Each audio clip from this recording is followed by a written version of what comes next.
Hello guys, ഇന്ന് home made മെലഡീസിൽ Alin Jose പെരേരയാണ് എൻ്റെ കൂടെ ഉള്ളത്. നിങ്ങൾക്കറിയാം, ഇപ്പോൾ ഒരു 2 ആഴ്ച മുമ്പ് അലിൻ ജോസ് പെരേര ഒരു പാട്ടൊക്കെ ഒന്ന് റെക്കോർഡൊക്കെ ചെയ്തു നമ്മുടെ സ്റ്റുഡിയോയിൽ.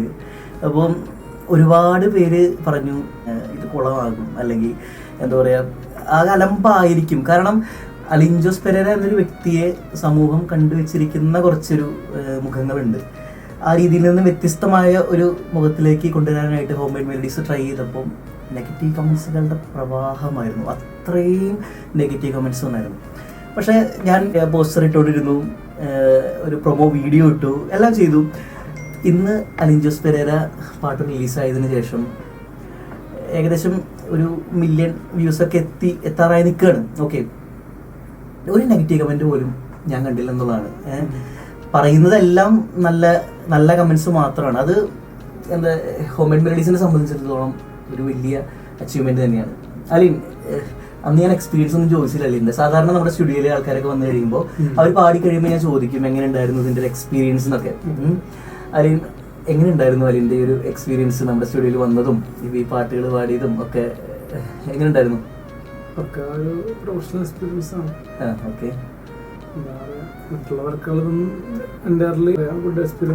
ആണല്ലേ. സാധാരണഗതിയിൽ മിക്കവരും കൊണ്ടുപോയി ഇച്ചിരി കോമാളി കളിപ്പിക്കുന്ന രീതിയിലൊക്കെ എന്തെങ്കിലുമൊക്കെ പറഞ്ഞ് അങ്ങനെയല്ല സാർ ചെയ്യാറ്. പൈസ ഉണ്ടാക്കുമ്പോൾ ചില ആൾക്കാര് തട്ടിക്കൂട്ടി ചെയ്യുന്ന ചില പരിപാടികൾ. അതെ അതെ അതെ അതെ. എത്ര മണിക്കൂർ എടുത്ത് നമ്മൾ പാട്ട് റെക്കോർഡ് ചെയ്തത് ഓർക്കുന്നുണ്ടോ? 3 മണിക്കൂറിലധികം എടുത്തിട്ടാണ് ഒരു പാട്ടൊക്കെ നമ്മൾ റെക്കോർഡ് ചെയ്തേട്ടോ. അത് ഓർക്കുന്നുണ്ട്, ഒരു നൈറ്റ് വന്ന് അല്ലെ, ഏകദേശം ഒരു 3 മണിക്കൂറോളം എടുത്തു നമ്മുടെ പാട്ടൊക്കെ. എങ്കിലും ഒരു നല്ല റിസൾട്ട് കിട്ടിയല്ലേ? പോസിറ്റീവ് കമന്റ്സ് ആണ് വന്നത്. സന്തോഷമായി. അതിനാ ഞാനേ ചോദിക്കണം എന്ന് വെച്ചൊരു ചോദ്യം ഉണ്ടായിരിക്കും. ഞാൻ ആദ്യമായിട്ട് ഇങ്ങനെ കോണ്ടാക്ട് ചെയ്തില്ലായിരുന്നു, പാടാനായിട്ട് ഇങ്ങനെ വരണം എന്നൊക്കെ പറഞ്ഞപ്പോ. അപ്പൊ തോന്നിയായിരുന്നു ഇങ്ങനെ കളിയാക്കാൻ വേണ്ടിയിട്ടാണ്, അങ്ങനെ എന്തെങ്കിലും കോപ്രായം കാണിക്കാൻ വേണ്ടിയിട്ടാണ് ഞാൻ വിളിക്കാൻ തോന്നിയായിരുന്നോ? തോന്നി. പക്ഷെ മറ്റുള്ള വർക്കുകൾ മറ്റേ പേജുകളിൽ നോക്കിയപ്പോ സ്റ്റാൻഡേർഡ് തോന്നി അല്ലേ? അപ്പൊ അതുകൊണ്ട് തന്നെ നല്ല രീതിയിൽ ചെയ്യുമെന്ന് വിശ്വാസം ഉണ്ടായിരുന്നു. ഇപ്പോ വർക്ക് ഇറങ്ങിയപ്പോ ആൾക്കാരുടെ ഒരു ഉള്ളിലിടിപ്പ് മനസ്സിലായി. നല്ല പ്രതികരണമായിരുന്നു അല്ലേ? പാട്ട് ഇറങ്ങിയതിനു ശേഷം ഉണ്ടല്ലോ, ആരെയൊക്കെ വിളിച്ചായിരുന്നു അങ്ങനെ അഭിനന്ദിക്കാനൊക്കെ ആയിട്ട്? വിളിച്ചിരുന്നു. ഒരുപാട് ആൾക്കാരെ വിളിച്ചിട്ടില്ല. നല്ല അഭിപ്രായമാണ് പറഞ്ഞത്. കാരണം ഇതുവരെ ചെയ്യാത്തൊരു വർക്കാണല്ലോ. ചെയ്യുമ്പോൾ അത്രത്തോളം ആൾക്കാരിൽ ഒരു നമ്മള് കൊണ്ടാകുമോ എന്നുള്ളൊരു ഇതുണ്ടായിരുന്നു. എന്നാലും അത് ഇറങ്ങിയപ്പോ ആൾക്കാർക്ക് അത്യാവശ്യം സാധനം നല്ലൊരു ഡയറക്ടർ ഇടയിൽ കിട്ടിക്കഴിഞ്ഞാൽ തെളിച്ചെടുക്കാൻ പറ്റും എന്ന് മനസ്സിലായി അല്ലേ? അതിനൊരു കാര്യമാണ്, മറ്റുള്ള വർക്കുകളിൽ നിന്ന് എന്ത് വ്യത്യാസമാണ് ഈ ഒരു വർക്കിന് തോന്നിയത്? പലരും നമ്മളെ കളിയാക്കാൻ വേണ്ടി പലരും വിളിച്ചിട്ടുള്ളൂ. പക്ഷെ ഹോം മെയ്ഡ് മെലഡീസ് നമ്മളെ തിരുത്തരാനും കുറച്ചുകൂടിയൊക്കെ മനസ്സിലാക്കാനുമാണ് ശ്രമിച്ചിട്ടുള്ളത്. Okay okay. അതിനെ എനിക്കറിയില്ല, ഞാൻ ചോദിക്കുകയാണ്, ഈ പാട്ട് ഫീൽഡിൽ തന്നെ ഒന്ന് കോൺസെൻട്രേറ്റ് ചെയ്യാനായിട്ട് താല്പര്യം ഉണ്ടോ അതിന്? ഉണ്ട്, തീർച്ചയായിട്ടും. നമുക്കൊരു വേദി കിട്ടുക എന്നുള്ളതാണ്. ഒരു ആൾക്കാര് കൂവാണ്ട് നമ്മളത് ലിസൺ ചെയ്യുന്ന രീതിയിൽ നമ്മളെ ഒരു വേദിയിൽ വെച്ചിട്ട് നമുക്കൊരു പാട്ട് പാടാൻ ആൾക്കാരിലേക്ക് എത്തിക്കുക എന്നുള്ളതാണ് നമ്മളൊരു ശ്രമം. അലിൻ, ഈ ഹോം മെയ്ഡ് മെലഡി സ്റ്റുഡിയോ എന്ന് പറയുന്നത് തന്നെ പുതുമുഖ ഗായകർക്ക് ഒരുപാട് അവസരങ്ങൾ കൊടുക്കുന്ന ഒരു വേദിയാണ്. ഒരുപാട് കുട്ടികളും മുതിർന്നവരും പ്രായമുള്ളവരൊക്കെ വന്ന് പാട്ട് പാടാനൊക്കെ നമ്മുടെ ഹോം മെയ്ഡ് മെലഡീസ് ഒരു പ്ലാറ്റ്ഫോം ഉണ്ടാക്കിയിരിക്കുകയാണ്. ഓക്കെ, ഇങ്ങനെ എനിക്ക് തോന്നുന്നില്ല മറ്റൊരു ആള് ഇതുപോലെയൊക്കെ വർക്ക് ചെയ്ത് പുതുമുഖ ഗായകർക്ക് ഒരു അവസരം കൊടുക്കുമെന്നൊന്നും തോന്നുന്നില്ല. ഓക്കെ, ഇതിനെക്കുറിച്ചൊരു അഭിപ്രായം എന്താണ് തോന്നുന്നത്? എനിക്ക് തന്നെ അറിയാവുന്ന ഒരുപാട് പേർക്ക് അവസരം കിട്ടുന്നില്ല പാടാനാണെങ്കിൽ ഒരു പ്ലാറ്റ്ഫോം. അപ്പോൾ ഒരു പ്ലാറ്റ്ഫോമിലൂടെ ആൾക്കാരിലേക്ക് എത്തിക്കഴിയുമ്പോൾ അവര് വിധി ചെയ്തല്ലോ, അവര് നാളെ ഗായകരാകണോ അല്ലെങ്കിൽ സാധാരണ തൊഴിൽ ജീവിക്കണോ എന്നുള്ളത് അത് അവര് തീരുമാനിക്കും. പിന്നെ അപ്പോൾ മ്യൂസിക് ഇഷ്ടമുണ്ടെങ്കിൽ അതിലേക്ക് ഇറങ്ങി തിരിക്കുക. അത് സക്സസ് ആണെങ്കിൽ മാത്രം അത് തുടരുക എന്ന് എനിക്ക് പറയാനുള്ളൂ. അതിന് നമ്മുടെ ഈ പാട്ട് കരുണാമയൻ ഇറങ്ങിയതിന് ശേഷം ഈ പറഞ്ഞ പോലെ നിന്റെ ഒരു ഈ സോഷ്യൽ മീഡിയ ഫ്രണ്ട്സ് അല്ലെങ്കിൽ സോഷ്യൽ മീഡിയ സർക്കിളിലൊക്കെ എന്ത് മാറ്റമാണ് നിനക്ക് ഫീൽ ചെയ്തിട്ടുള്ളത്?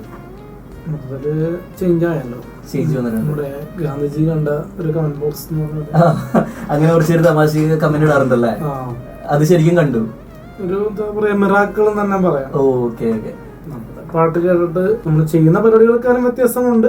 എങ്കിലും മറ്റേ വലിയൊരു ഗായകനൊന്നുമല്ലേ. എന്നാലും ഞാൻ ആ പാട്ടിന് അത് ഞാൻ പാടിയത് ഭയങ്കര സംഭവമാണ് അല്ലെങ്കിൽ യേശുദാസല്ലാണെന്ന് ഞാൻ പറഞ്ഞു വെക്കുന്നില്ല. പക്ഷെ ഇതുവരെ ചെയ്തു വെച്ച പരിപാടികളിൽ നിന്നും എൻ്റയർലി ഒരു നല്ലൊരു വ്യത്യസ്തമായിട്ടുള്ള ഒരു സമയമെടുത്ത് നമ്മുടെ ഞാൻ ഒറ്റയ്ക്കാണ് സ്റ്റുഡിയോ വന്ന് പാടിയത്. അപ്പൊ അതുകൊണ്ട് തന്നെ അതൊരു നല്ലൊരു ഇതായിരിക്കും. അതിന് പപ്പയും മമ്മിയൊക്കെ ഇത് കണ്ടു കഴിഞ്ഞപ്പോ എന്തായിരുന്നു അവരുടെ ഒരു പ്രതികരണം എന്തായിരുന്നു? പപ്പയും മമ്മിയും പറഞ്ഞ ജീവിതത്തിൽ ആദ്യമായിട്ടാണ് ഇത്രയും നല്ല വർക്ക് കണ്ടത്. അവര് അപ്രീഷിയേറ്റ് ചെയ്തല്ലേ? സന്തോഷമായി. എന്താ പറയാ ഒരു ഭക്തിഗാനം ലെവലിൽ തന്നെ എത്തിയെന്ന് പറഞ്ഞു. ലെവലിൽ തന്നെ എത്തിയെന്ന് പറഞ്ഞല്ലേ? ഇതുപോലെ തുടരാൻ തന്നെ പറഞ്ഞു അല്ലേ? നോക്കാം. Very good very good.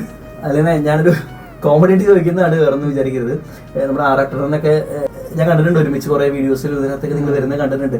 ആറാട്ടണ്ണനും കൂടെ ഇങ്ങനെ വിളിച്ച് നമ്മുടെ സ്റ്റുഡിയോയിൽ ഒരു പാട്ട് പാടിപ്പിക്കുന്നതിനെ കുറിച്ച് അല്ലെങ്കിൽ ഒരുമിച്ച് നിങ്ങളൊരു പാട്ട് ചെയ്യുന്നതിനെ കുറിച്ച് എന്താ അഭിപ്രായം? അതിന് താല്പര്യം ഉണ്ടോ?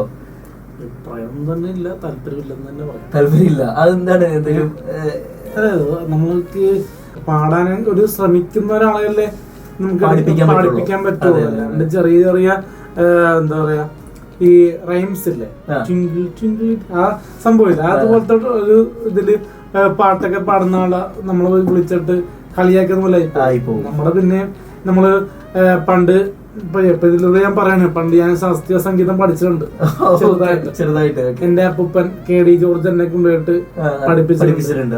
അപ്പൊ അതിന്റെ കുറച്ച് വാസന ഞാൻ അതിലൊരു ഒറ്റയ്ക്ക് വന്നപ്പോ ഒരു ട്രയൽ ഇട്ടതാണ്. ഓ അങ്ങനെയാണല്ലേ? അപ്പൊ അലിൻ ജോസ് ഒരു പോസിറ്റീവായിട്ട് തന്നെ പറഞ്ഞാലേ, അതായത് ആറാട്ടണ്ണനെ അങ്ങനെ കൊണ്ടുവന്ന് കളിയാക്കുന്ന രീതിയിലുള്ള പാടിച്ചിട്ട് പാടാൻ അറിയില്ലെന്ന് പറഞ്ഞിട്ട് ക്രിക്കറ്റ് ഒക്കെ അറിയാം പുള്ളിക്ക്, അതിലുണ്ട് എനിക്കത് അറിയില്ല പറയാം. അപ്പൊ ഓരോരുത്തർക്ക് ഓരോ ഇതിലല്ലേ പാഷൻ. ക്രിക്കറ്റിൽ സച്ചിൻ ടെണ്ടുൽക്കറിനോട് ക്രിക്കറ്റ് കളിപ്പിക്കട്ടെ. ഹലോ ഗൈസ്, ഒത്തിരി സന്തോഷം എനിക്ക് തോന്നുന്നുണ്ട്. മറ്റൊന്നുമല്ല, അലിനെ പോലെ ഒരു വ്യക്തിയെ കൊണ്ട് നമ്മുടെ സ്റ്റുഡിയോയിൽ കൊണ്ടുവന്നൊരു പാട്ട് പഠിപ്പിക്കാനായിട്ട് എനിക്ക് പറ്റി. ഒരുപാട് നെഗറ്റീവ് കമൻസും കാര്യങ്ങളൊക്കെ ഉണ്ടായിരുന്നു. പക്ഷേ എനിക്ക് പറയാനുള്ളത്, അലി നമ്മുടെ സ്റ്റുഡിയോയിൽ വന്ന് പാടി, ആ പാട്ട് അപ്ലോഡ് ചെയ്തു, നല്ല രീതിയിൽ അതിനൊരു പ്രൊമോഷൻ കിട്ടി.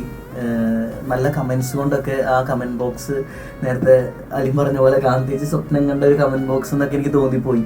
ഒത്തിരി സന്തോഷമുണ്ട് അത്രയും നന്നായിട്ട് ചെയ്യാൻ പറ്റിയതിൽ. പിന്നെ സപ്പോർട്ട് ചെയ്യുക. അലിൻ കഴിവുള്ളവനാണ്. നല്ല രീതിയിൽ ഇപ്പോൾ പലരും പറയും വേറൊരു യൂണിവേഴ്സിലാണ് എന്നൊക്കെ, ആ യൂണിവേഴ്സിൽ നിന്നൊക്കെ താഴത്തേക്കൊന്ന് ഇറങ്ങി വന്ന് നല്ല വർക്കുകൾ കൂടെ ചെയ്യാനൊക്കെ ആയിട്ട് ശ്രമിക്കുക.